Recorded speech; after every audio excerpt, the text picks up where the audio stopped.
Amazing. Bill Melugin in Los Angeles for us. Thank you so much. We need to burn it down in order to rebuild it. Why is it the people who say that are always the ones who've never built anything and aren't capable of it because they have no skills?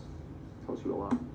Well, you never hear anyone say it out loud. You're not allowed to say it out loud. But as a factual matter, we still don't know exactly how George Floyd died back on Memorial Day. The people burning your city down claim they do know Floyd's death is the pretext for what they're doing, but that's a lie. Yesterday, exactly 3 months after Floyd's death, authorities in Minnesota finally released memos from the initial autopsy. They've been hiding these all summer.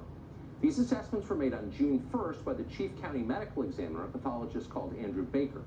Dr. Baker concluded that George Floyd had so much methamphetamine and fentanyl in his system that if he had been found in his home, his death would have been ruled an open and shut overdose. Floyd's blood contained, quote, a fatal level of fentanyl under normal circumstances, end quote.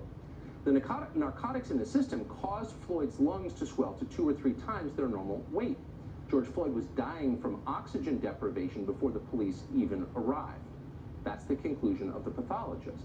And that might explain why body camera footage from that day shows George Floyd shouting, "I can't breathe," as he sits in a police car with no one touching him. That's the science.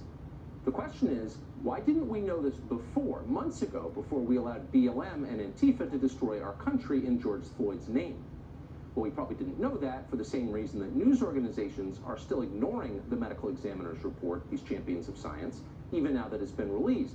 They don't care about the facts of the case. They don't care about George Floyd. What they care about is controlling you. You are being manipulated, though you've probably already figured that out by now. The third night of the Republican National Convention kicks off just minutes from now, and we'll be on it next.